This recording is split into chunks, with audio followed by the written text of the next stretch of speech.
Guys, आज हम आपको सुनाने वाले हैं mood off no love story. एक लड़की थी सन्ना, बहुत ही खूबसूरत। जितनी वो सुंदर थी उतनी ईमानदार थी। किसी से झूठ बोलना, न फालतू की बातें करना, बस अपने काम से काम रखना सन्ना का काम था। क्लास में एक लड़का था जो मन ही मन उससे बहुत प्यार करता था। नाम था उसका संजय। लड़का अक्सर उसके छोटे मोटे काम कर दिया करता था। बदले में जब लड़की मुस्कुरा कर थैंक्स कहती थी तो लड़के की खुशी की सीमा नहीं रहती थी। की बात है, संजय और सन्ना साथ साथ घर जा रहे थे, तभी जोरदार बारिश होने लगी। दोनों ने एक पेड़ के नीचे शरण ले ली। बारिश बहुत तेज थी। कुछ ही पलों में बूंदें छन छन करते नीचे आने लगी। ऐसे में बारिश से बचने के लिए दोनों एक दूसरे के बेहद करीब आ गए। सन्ना को इतना करीब पाकर संजय अपने जज्बातों पर काबू न रख सका।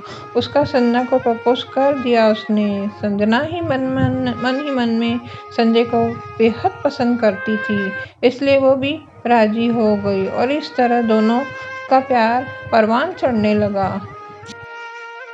की बात है, संजना उसी पेड़ के नीचे संजय का इंतजार कर रही थी। संजय बहुत देर से आया। उसे देखकर संजना नाराज होती हुई बोली, तुम इतनी देर से क्यों आए? मेरी तो जान ही निकल गई थी। संजना की बात सुनकर संजय मुस्कुराया दिया और जाने मन बोला, मैं तुमसे दूर कहाँ था, मैं तो तुम्हारे दिल में ही रहता हूँ ना। तुम्हें यकीन न हो तो अपने दिल से पूछ लो। मेरी बात को सुनकर संजना अपना सारा गुस्सा भूल गई और वो संजय से लिपट गई। एक दिन दोनों लोग उसी पेड़ के नीचे बैठे बात कर रहे थे। संजना पेड़ के सहारे बैठी थी और संजय उसकी गोद पर सर रखकर लेटा हुआ था। तभी संजना ने बोला, जानू, अब तुम्हारी जुदाई मुझसे बर्दाश्त नहीं होती। तुम्हारे बिना एक पल भी मुझे 100 साल के बराबर लगता है। तुम मुझसे शादी कर लो, नहीं तो मैं मर जाऊंगी। संजय ने झट से लड़की के मुंह पर अपना हाथ रख दिया और बोला, मेरी जान, ऐसा मत करो। अगर तुम्हें कुछ हो गया तो मैं कैसे जिंदा रहूंगा? कुछ नहीं बोली। वह उम्मीद भरी नजरों से संजय की ओर देखती रही। संजय ने अपनी बात आगे बढ़ाई, तुम चिंता मत करो जान, मैं जल्दी ही अपने घर वालों से बात करूंगा। धीरे धीरे काफी समय बीत गया। एक दिन की बात है, दोनों लोग उसी पेड़ के नीचे बैठे हुए थे। उस वक्त संजय का चेहरा उतरा हुआ था। संजना ने पूछा, ये वहां सा चेहरा वो क्यों बनाया है? बोलो जान। संजय बोला, जान, मैंने अपने घर वालों को बहुत समझाया पर वो हमारी शादी के लिए तैयार ही नहीं है। उन्होंने मेरी शादी कहीं और तय कर दी है।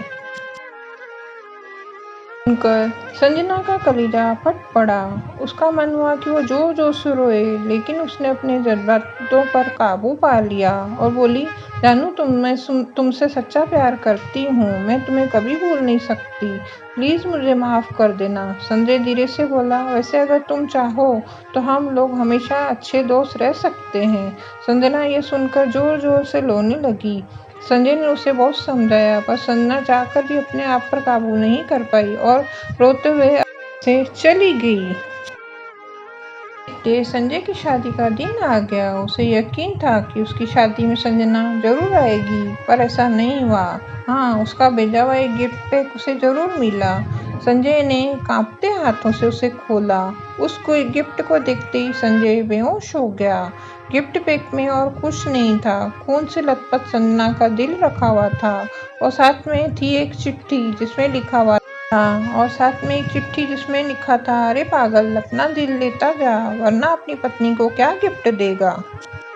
तो किसी के लिए मोहब्बत टाइम पास होती है और किसी के लिए ज़िंदगी से बढ़कर। इसलिए अगर किसी से मोहब्बत करना है तो उसे ताउम्र निभाना, वरना क्या पता आपका हाल भी संजय जैसा हो जाए, तो उस दिन के बाद ना जी सका ना ही मर सका। उसकी सारी ज़िंदगी पछतावे में गई, एक दर्द भरी दास्तां बनकर। दोस्तों, आपको ये हमारी लव स्टोरी कैसी लगी कमेंट बॉक्स में लिखकर बताइए और हमारे चैनल पर बने रहिए।